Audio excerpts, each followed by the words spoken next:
Since commencing this work we have, by the kindness of friends who have taken a deep interest in all that relates to this country, been furnished with many valuable and important statements, documents, pamphlets, papers, and books, all relating to its early history. Of the whole catalogue, the most valuable information is contained in a work entitled An Examination of the Charter and Proceedings of the Hudson's Bay Company, with reference to the grant of Vancouver's Island. By James Edward Fitzgerald. London. Published in 1849. The author of this book, though not having the personal knowledge of the company, the Indians, and the country about which he writes requisite to a complete history, has shown a correctness of statistical facts, a comprehensive knowledge of his subject, an enlarged view of the British colonial system, and a correct idea of the debasing practices and utterly false positions of the Hudson's Bay Company not found in any other writer. Up to the time that this book of 293 pages fell into my hands, I did not know that any writer entertained similar views with myself in relation to this monstrous imposition upon the British and American people. Mr. Fitzgerald has fortified his statements by his knowledge of the English people, their laws and usages, and the casual outcroppings of a system of unparalleled selfishness and despotism, carried on under the guise of a Christian commercial company, whose professed object was to extend commerce, and civilize and Christianize the savage tribes of North America, yet who have invariably held up their Christian chartered privileges for the sole purpose of carrying on the most degrading and inhuman practices with not only the savages, but with all civilized and Christian men who have attempted to expose or even investigate their conduct. As we proceed with our history, we feel confident that we shall be able to enlighten our readers on many dark subjects and transactions, and to fully prove every statement we have made, or may yet make. Mr. Fitzgerald has given us clearly and truthfully the English side of our history as connected with this Hudson's Bay Company. The American part of it the writer is gathering up, and, in giving it to the public, will discard every statement that does not bear the impress of truth. The reader will notice that our subject is extensive, that England and America, commerce and Christianity, civilization and savagism, are all involved and interested in it, and that Oregon, California, and British and Russian America have all participated in it during the past and present century, that we are tracing cause and effect and bringing to light influences that, while producing their legitimate results, were strange and unaccountable, because always kept under the selfish and unscrupulous policy of this English corporation of fur traders. By referring to the charter of the Hudson's Bay Company, we find that it was given by Charles II, in 1670, granting to the governor and company and their successors the exclusive right to trade, fish, and hunt in the waters, bays, rivers, lakes, and creeks entering into Hudson's Straits, together with all the lands and territories not already occupied or granted to any of the king's subjects, or possessed by the subjects of any other Christian prince or state. 40 years previous to the giving of this charter by Charles II, of England, Louis XIII, of France, gave a charter to a French company, who occupied the country called Acadia, or New France. In 1632, Charles I, of England, resigned to Louis XIII, of France, the sovereignty of the country then called Acadia, or New France. 40 years after Louis XIII, of France, had given his charter, and 38 years after Charles I, of England, had given up his right to the country, Charles II, of England, imitating the example of him who wished to give the world and all its glory to obtain the worship of the Saviour of mankind, gave to the Hudson's Bay Company what he had not the shadow of a title to, as in the Treaty of Ryswick, in 1697, 27 years after this charter of the Hudson's Bay Company had been given, the whole country was confirmed to France, and no reservation made on account of the Hudson's Bay Company. Mr. Fitzgerald, on his 12th page, says, "It has often been asserted, and is to a great extent believed, because there is very little general information on this subject, that the claim which Great Britain made to the Oregon Territory was dependent upon, or, at any rate, strengthened by, the settlement of the Hudson's Bay Company on the Columbia River." Those who hold such an opinion will be surprised to learn that there are many, and they well acquainted with the country itself, who assert that the conduct and policy of the Hudson's Bay Company in the Oregon Territory formed the chief part of the title which the United States had to the country, which was gratuitously given to her by the settlement of the boundary. What the United States owe to the company for its policy on the west side of the Rocky Mountains is a question to which the English public will someday demand a satisfactory answer. Dr. McLaughlin was formerly an agent in the Northwest Fur Company of Montreal. He was one of the most enterprising and active in conducting the war between that association and the Hudson's Bay Company. In the year 1821, when the rival companies united, Dr. McLaughlin became a factor of the Hudson's Bay Company. But his allegiance does not appear to have been disposed of along with his interests, and his sympathy with anything other than British, seems to have done justice to his birth and education, which were those of a French Canadian. This gentleman was appointed governor of all the country west of the Rocky Mountains, and is accused, by those who have been in that country, of having uniformly encouraged the emigration of settlers from the United States, and of having discouraged that of British subjects. While the company in this country, England, were asserting that their settlements on the Columbia River were giving validity to the claim of Great Britain to the Oregon Territory, it appears that their chief officer on the spot was doing all in his power to facilitate the operations of those whose whole object it was to annihilate that claim altogether.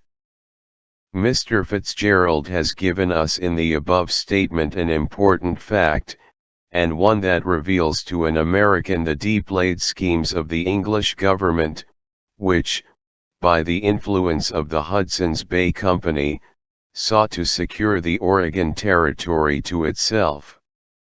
He also explains the conduct of Dr. McLaughlin in his treatment of emigrants, as well as the relation he sustained to that company. While, as Americans, we can admire and applaud the conduct of a noble and generous Canadian-born citizen, we at the same time can see the low, debasing, and mean spirit of the Englishman, as manifested in the attempt to deprive the American Republic of its rightful domain. We shall have occasion to refer to the bringing into Oregon of the Red River settlers, and as the result of that move, the unparalleled effort of Dr. Whitman to defeat the British designs upon the country. Mr. Fitzgerald explains that matter so well, that we could not do justice to the truth of history not to quote him. He says, on the 14th page of his work, there is one story told, about which it is right that the truth should be ascertained. It is said that a number of half-breeds from the Red River settlement were, in the year of 1841-2, induced by the company's officers to undertake a journey entirely across the continent, with the object of becoming settlers on the Columbia River. It appears that a number went, but on arriving in the country, so far from finding any of the promised encouragement, the treatment they received from Dr. McLaughlin was such, that, after having been nearly starved under the paternal care of that gentleman, they all went over to the American settlement in the Willamette Valley. This statement, while it affirms an important fact, gives a false impression as regards Dr. McLaughlin. He, to our certain knowledge, extended to the Red River settlers every facility within his power, and all of those emigrants to this day speak of his kindness in the highest terms. But not so of other leading or controlling members, who really represented the English part and policy of that company. Those settlers complained of the domineering and tyrannical treatment of their English overseers, which was the cause of their leaving what they supposed would eventually be the English part of Oregon Territory. They also became sensible that the Hudson's Bay Company in Oregon was a different concern from the Hudson's Bay Company in Rupert's Land, that, however small their privileges were there, they were less on Puget Sound, and being near an American settlement, they naturally sought its advantages and protection. Mr. Fitzgerald informs us that these emigrants became citizens of the United States, and it is further said were the first to memorialize Congress to extend the power of the United States over the Oregon Territory. For the truth of these statements we do not, of course, vouch, but we do say they demand inquiry. This statement of Mr. Fitzgerald entitles him to be considered a candid and fair writer, and one who is seeking for truth in reference to the subject he is investigating. He has naturally imbibed the feelings of an Englishman against Dr. McLaughlin, under the strong effort made by the English Hudson's Bay Company to suppress and supersede the French-Canadian influence in it. He says, on page 15, Dr. McLaughlin's policy was so manifestly American that it is openly canvassed in a book written by Mr. Dunn, one of the servants of the company, and written for the purpose of praising their system and policy. Sir Edward Belcher also alludes to this policy. He says, some few years since, the company determined on forming settlements on the rich lands situated on the Willamette and other rivers, and for providing for their retired servants, by allotting them farms, and further aiding them by supplies of cattle, etc. That on the Willamette was a field too inviting for missionary enthusiasm to overlook, but instead of selecting a British subject to afford them spiritual assistance, recourse was had to Americans, a course pregnant with evil consequences, and particularly in the political squabble pending, as will be seen by the result. No sooner had the American and his allies fairly squatted, which they deemed taking possession of the country, than they invited their brethren to join them, and called on the American government for laws and protection. The American reader will smile at Sir Edward's little fling at the squatters in Oregon. He asserts a great truth in the same sentence that he utters a positive falsehood. No member of the Hudson's Bay Company, nor the whole company together, ever encouraged a single American missionary to come to the country. Revs. Lee and Parker and Dr. Whitman came without their invitation or aid. They were entirely independent of the company, and were only suffered to remain, the company not daring to drive them from the country on their first arrival, as they all held the protection of the American government, as Indian teachers, under the Great Seal of the Secretary of War.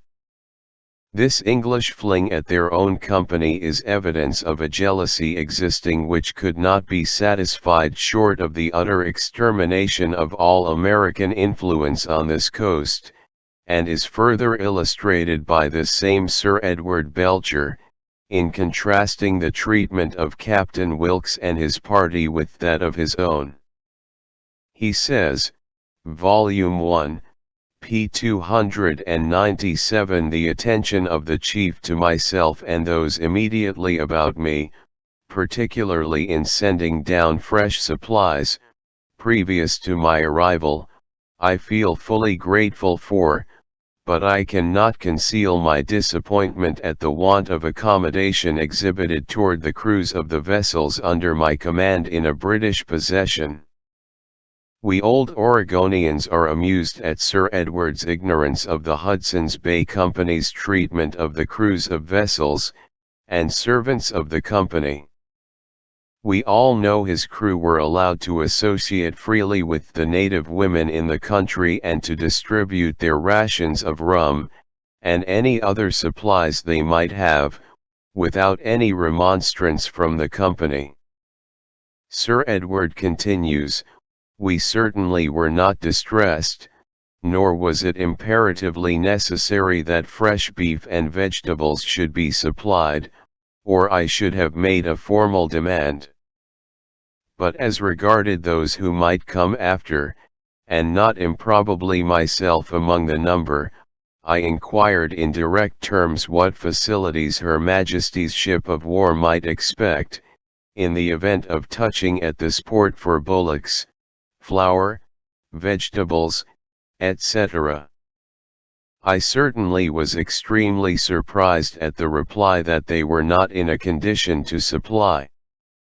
As any observation here would be useless, and I well knew this point could be readily settled where authority could be referred to, I let the matter rest.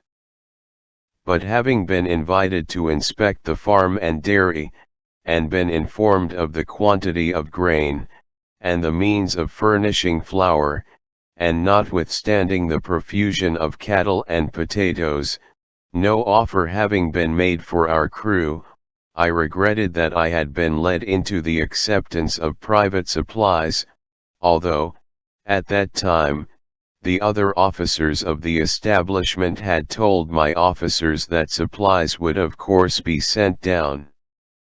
Mr. Fitzgerald says the American policy of the Hudson's Bay Company would seem, from the above facts, to be more than a matter of suspicion, while we Americans are only disposed to regard them as a part of the duplicity of that company in their effort to deceive their own countrymen as to the value of the country over which they had ruled so long.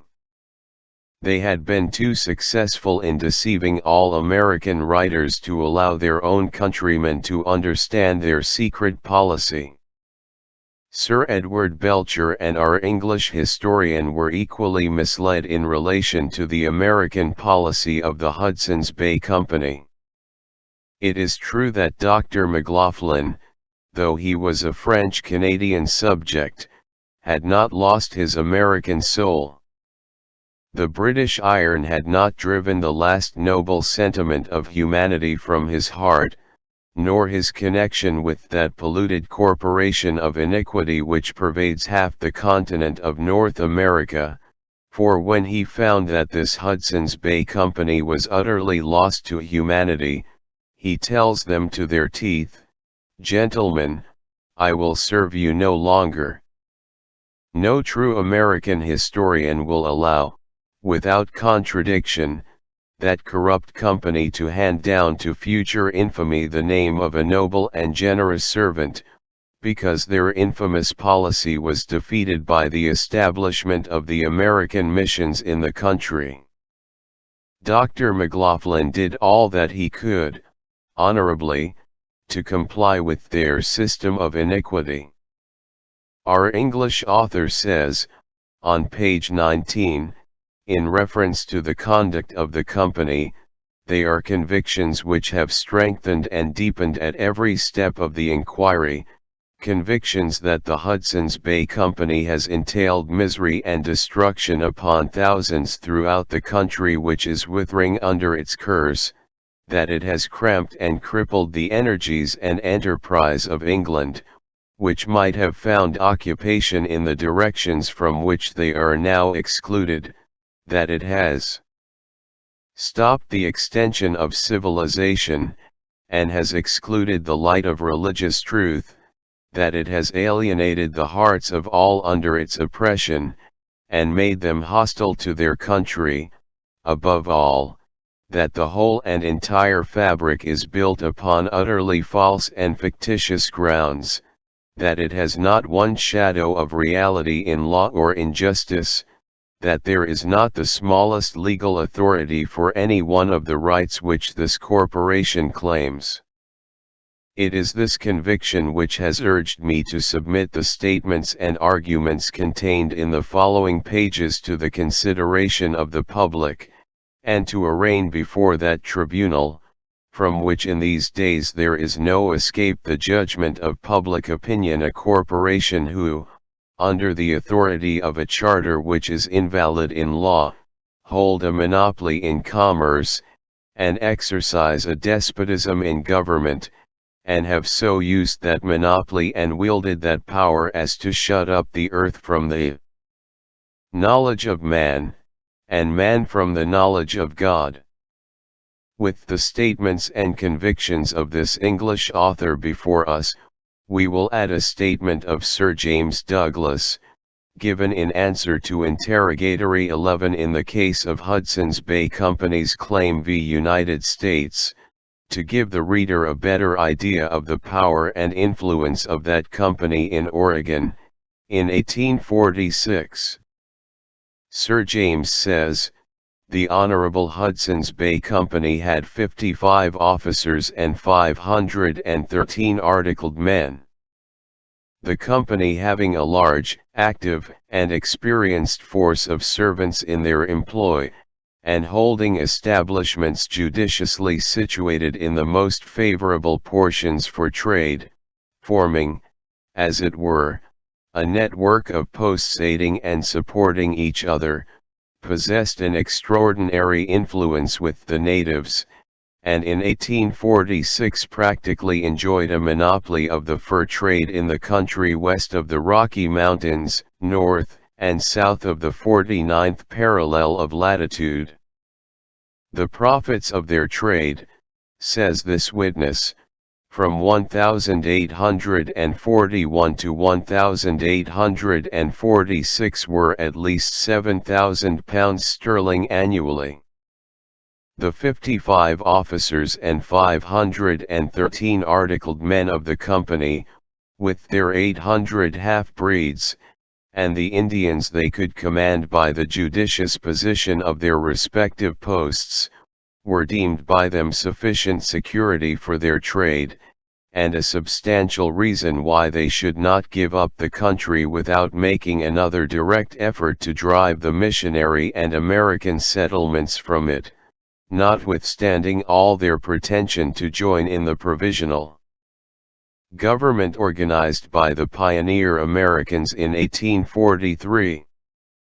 The reader is referred to the discussion on the liquor question between Judge Sir James Douglas and Mr. Samuel Parker, as found in the 10th and 11th numbers, first volume, of The Spectator, published June 11 and 25, 1845, and in another chapter of this work, and requested to keep all these facts before the mind, so as not to lose sight of the commanding influence, or, in other words, the commander, when we enter upon the preliminary and immediate causes of the Whitman massacre, and the Indian War that followed. We have before us the original depositions in reference to the facts stated, and also the attempt to excuse the principal actors in that horrible transaction, as given by Browne in justification of the course pursued by the Jesuit missionaries.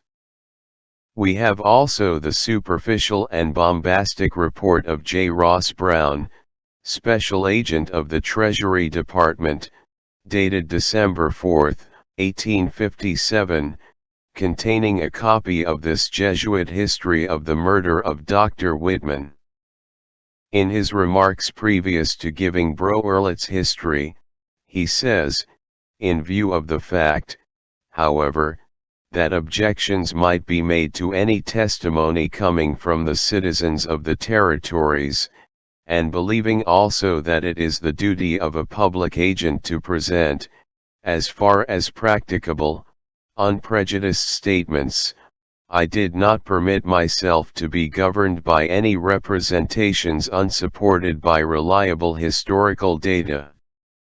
The fact also is shown that, as far back as 1835, the Indians west of the Rocky Mountains protested against the taking away of their lands by the white race.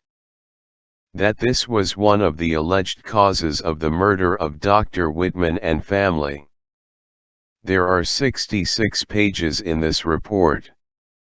12 of them are Mr. Browne's, 1 page of official acknowledgement, and 53 from the parties implicated. The statements of Mr. Browne, of Mr. Fitzgerald, and the oath of Mr. Douglas, are sufficient to show the ignorance, stupidity, and falsehood incorporated in his report, were there no other historical facts to convict him of ignorance in allowing such representations to be made in an official document. In the proper place we will bring this report into our history, with both sides of the question.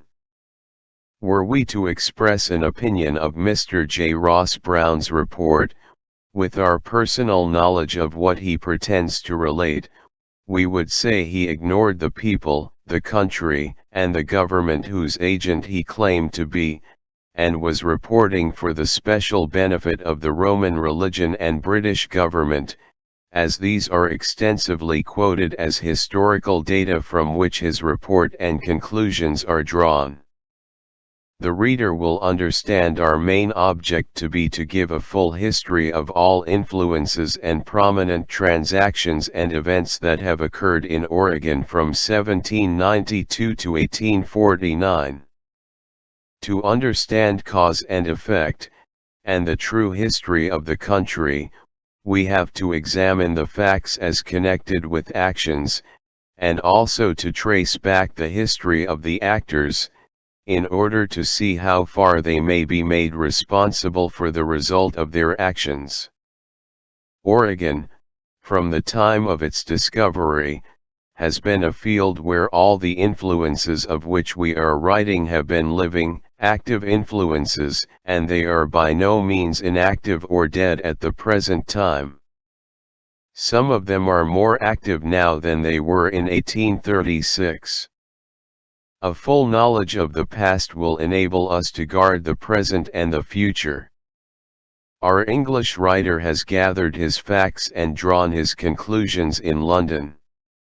We, upon this, our western coast, are witnesses of the cause and results of his conclusions, and any statement he makes we feel ourselves abundantly able to corroborate or correct.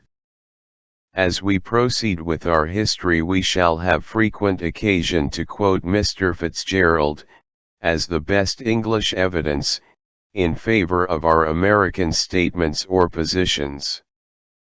Since writing the above we have noticed a lengthy article in the Edinburgh Westminster Review for July, 1867, giving a concise history of the Hudson's Bay Company, under the heading, "The Last Great Monopoly."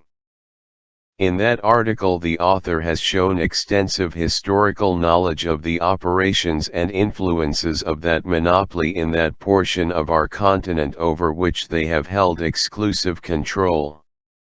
He regards them as a blight upon the country, and an incubus to be removed by national legislation.